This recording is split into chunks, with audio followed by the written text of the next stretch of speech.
Hi எல்லாருக்கும் வணக்கம். என்னங்க இன்னைக்கு மே 1 உலகம் முழுவதும் உழைப்பாளர் தினம் கொண்டாடிக்கிட்டு இருக்கிறோம். உழைக்கிற எல்லா மக்களுக்கும் இனிய உழைப்பாளர் தின நல்வாழ்த்துக்களை நான் தெரிவிச்சுக்கிறேன்.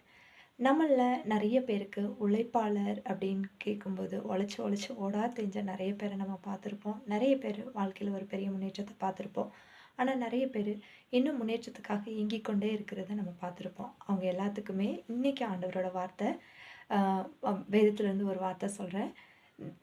அதாவது சேனைகளின் தேவனாகிய கர்த்தர் சொல்லுகிறது என்னவென்றால், நீ என் ஜனமாகிய இஸ்ரவேலின் மேல் அதிபதியாய் இருக்கும்படி ஆட்டு மந்தையின் பிறகே சென்ற உன்னை ஆட்டு மந்தையை விட்டு எடுத்து நீ போகிற இடமெல்லாம் உன்னோடு கூட இருந்து உன் சத்துருக்களையெல்லாம் உனக்கு முன்பாக நிர்மூலமாக்கி பூமியில் உள்ள பெரியோர்களின் நாமத்துக்கு ஒத்த நாமத்தை உனக்கு தரிப்பித்தேன் அப்படின்னு ஆண்டவருடைய வார்த்தை சொல்லுது. ஆமாங்க, நம்மளில் நிறைய பேர் அதாவது ஒரு அங்கீகாரம் இல்லாமையோ அல்லது உழைச்சி கஷ்டப்படுறோம், எந்த ஒரு முன்னேற்றத்தையும் நான் பார்க்கலையே அப்படின்னு சொல்லி கவலைப்படுற ஒவ்வொரு மக்களுக்காகவும் இந்த வார்த்தையின் மூலமாக ஆண்டவர் சொல்கிறாரு.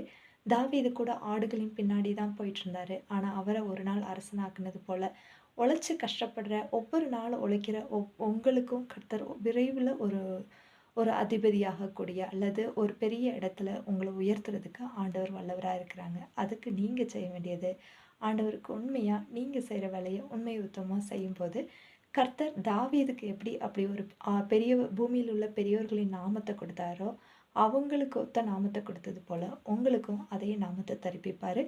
நீங்களும் ஒரு உயர்ந்த இடத்துக்கு போவீங்க. தேங்க்யூ. God bless you.